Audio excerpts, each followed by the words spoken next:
नमस्कार दोस्तों, आज की तारीख है 26 नवंबर 2025, दिन बुधवार और आज की हिंदी तिथि है मार्गशीर्ष माह के शुक्ल पक्ष की षष्ठी।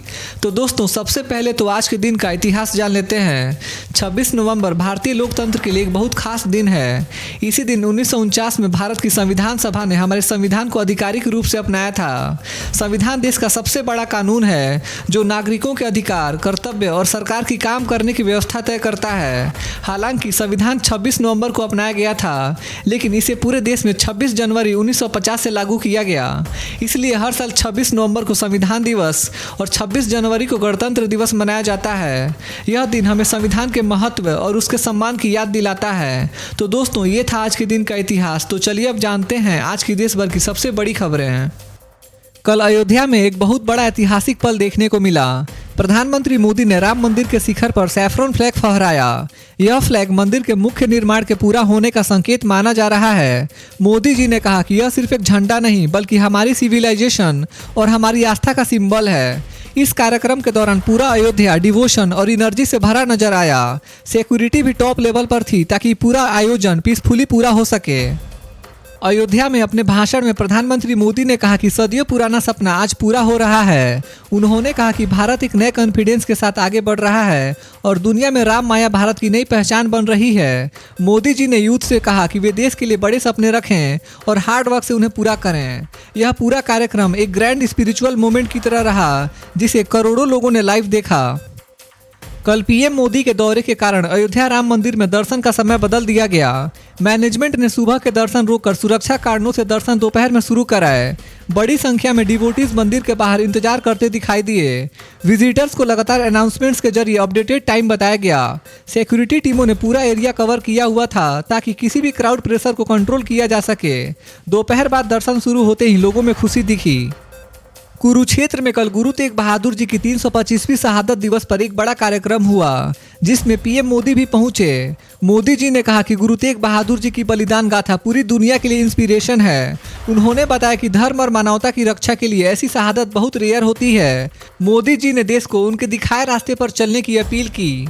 पूरा कार्यक्रम बेहद शांत और भावुक माहौल में पूरा हुआ।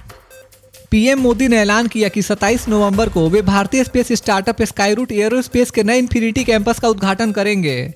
इस कैंपस में उनका पहला ऑर्बिटल रॉकेट विक्रम-1 तैयार किया जा रहा है। मोदी जी ने कहा कि भारत अब स्पेस टेक में दुनिया के बड़े देशों की तरह तेजी से आगे बढ़ रहा है। यह स्टार्टअप कल्चर और यूथ इनोवेशन का बड़ा एग्जाम्पल है। यह लॉन्च भारत की स्पेस इकोनॉमी को और बूस्ट देगा। पीएम मोदी ने कहा कि अगले विंटर सेशन में सरकार कई बड़े और रिफॉर्म बेस्ड बिल्स पेश करने जा रही है। इनमें insurance law amendment bill, atomic energy bill और इंसॉल्वेंसी कोड से जुड़े अपडेट शामिल हैं। मोदी जी का कहना है कि यह सारे बिल्स भारत की इकोनॉमिक स्पीड और स्ट्रेंथ दोनों को बढ़ाने वाले साबित होंगे। उन्होंने कहा कि 2047 तक डेवलप्ड इंडिया का लक्ष्य पाने के लिए ऐसे कदम बहुत जरूरी हैं। संविधान दिवस के मौके पर पीएम मोदी ने बताया कि वे संसद के सेंट्रल हॉल में होने वाले मुख्य कार्यक्रम में शामिल होंगे। वहां संविधान की प्रस्तावना का सामूहिक पाठ होगा और संविधान के 9 भाषाओं में नए अनुवाद भी जारी किए जाएंगे। मोदी जी ने कहा कि संविधान देश की सबसे बड़ी शक्ति है और युवा पीढ़ी को इसके वैल्यूज समझने चाहिए। पूरा कार्यक्रम राष्ट्रीय गौरव का संदेश देगा। अयोध्या में पीएम मोदी के कार्यक्रम को देखते हुए सिक्योरिटी को पूरी तरह हाई अलर्ट पर कर दिया गया था। Anti drone system, bomb detection squads, CCTV surveillance और हजारों पुलिसकर्मियों को डिप्लॉय किया गया। एंट्री पॉइंट्स पर स्ट्रिक्ट चेकिंग की गई। बड़ी संख्या में वॉलंटियर्स भी क्राउड मैनेजमेंट में लगाए गए। सिक्योरिटी टीमों ने बताया कि पूरा कार्यक्रम बिना किसी डिस्टर्बेंस के स्मूथली पूरा हुआ। लोगों ने भी शांति से कोऑपरेशन किया। अयोध्या में एक दिलचस्प राजनीतिक पल देखने को मिला जब पीएम मोदी और आरएसएस प्रमुख मोहन भागवत एक ही मंच पर नजर आए। विश्लेषकों का कहना है कि यह 2026 के यूपी चुनाव से पहले एक बड़ा संकेत माना जा रहा है। दोनों नेताओं ने मंदिर ध्वजारोहण कार्यक्रम में हिस्सा लिया। यह मंच साझेदारी पॉलिटिकल सर्किल्स में काफी चर्चा का विषय बन गई है। पीएम मोदी ने कहा कि राम मंदिर का सैफ्रॉन फ्लैग सिर्फ एक रिलीजियस सिंबल नहीं बल्कि भारत की सिविलाइजेशन के पुनर्जागरण का मैसेज है। उन्होंने कहा कि हमें सिर्फ आज नहीं बल्कि अगले 1000 साल की सोच के साथ आगे बढ़ना होगा। मोदी जी ने डेवलप्ड इंडिया 2047 के लक्ष्य को दोहराते हुए कहा कि यह नया भारत की एनर्जी और स्पिरिट का समय है। भीड़ ने इस दौरान जोरदार अप्लॉज किया। बिहार की राजनीति में बड़ा अपडेट आया है। नए मुख्यमंत्री नीतीश कुमार ने अपनी पहली कैबिनेट मीटिंग की तैयारी तेज कर दी है। इस मीटिंग में सरकार सबसे पहले नौकरी, विकास और कानून व्यवस्था जैसे बड़े मुद्दों पर फोकस करेगी। एनडीए के 25 बड़े वादों को जल्दी लागू करने की प्लानिंग भी मीटिंग में रखी गई है। सरकार चाहती है कि जनता को बदलाव तुरंत दिखे। माना जा रहा है कि दिसंबर की शुरुआत से बिहार में नई नीतियां तेजी से लागू होंगी। यह कदम नीतीश कुमार की नई टीम के लिए भी टेस्ट माना जा रहा है।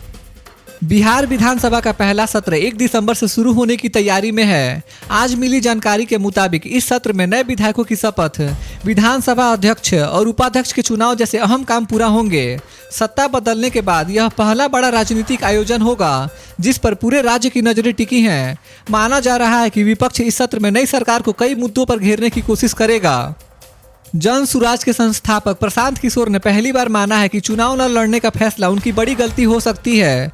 उन्होंने कहा कि अगर वो खुद मैदान में उतरते तो शायद नतीजे अलग होते।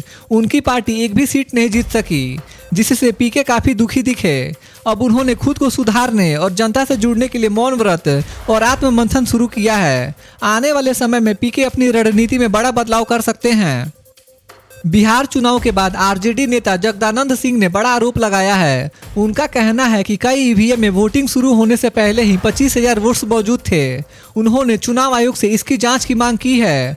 आरजेडी का दावा है कि तकनीकी गड़बड़ी या जानबूझकर किया गया सेटअप उनकी हार की वजह बन सकता है। हालांकि चुनाव आयोग ने इन आरोपों को गलत बताया है। इस विवाद की वजह से बिहार की राजनीति फिर गर्मा गई। 2025 के चुनाव नतीजों ने साबित कर दिया है कि बिहार की राजनीति में नीतीश कुमार अब भी एक मजबूत और भरोसेमंद चेहरा है। उनकी सोशल इंजीनियरिंग वाली पॉलिटिक्स, कोलिएशन को संभालने की स्किल और लोगों से जुड़ने का तरीका इस बार भी कारगर रहा।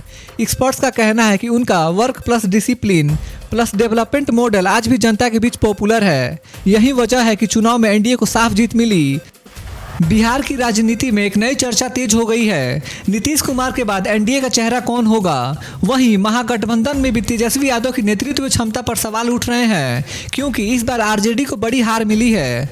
दूसरी ओर चिराग पासवान भी एनडीए में तेजी से उभरते नेता बन रहे हैं। कल उत्तर प्रदेश सरकार ने 25 नवंबर को राज्य भर में पब्लिक हॉलिडे की घोषणा की थी। यह दिन गुरु तेग बहादुर जी के 350वें शहादत दिवस के तौर पर मनाया गया। इस मौके पर अयोध्या में एक बड़ा ध्वजारोहण कार्यक्रम भी रखा गया था। सरकार ने सभी स्कूल, कॉलेज और सरकारी ऑफिस बंद रखने के आदेश जारी किए थे। वहीं इसेंशियल सर्विसेज जैसे अस्पताल और इमरजेंसी सेवाएं खुली रही थीं। अयोध्या में कल एक ऐतिहासिक पल देखने को मिला। गुरु तेग बहादुर जी की याद में ध्वजारोहण कार्यक्रम हुआ, जिसमें मुख्यमंत्री योगी आदित्यनाथ भी शामिल हुए थे। उन्होंने कहा कि अयोध्या सिर्फ एक शहर नहीं बल्कि सांस्कृतिक पहचान है और यह कार्यक्रम राम राज्य की शुरुआत का प्रतीक है। तो दोस्तों, आज के लिए बस इतना ही था। देश भर के छोटे बड़े अपडेट्स और हर दिन के मुख्य समाचार देखने के लिए हमारे YouTube न्यूज़ चैनल इंडियन जनता न्यूज़ को सब्सक्राइब जरूर करें। मिलते हैं अगले वीडियो में, तब तक के लिए बाय बाय, टेक केयर, जय हिंद।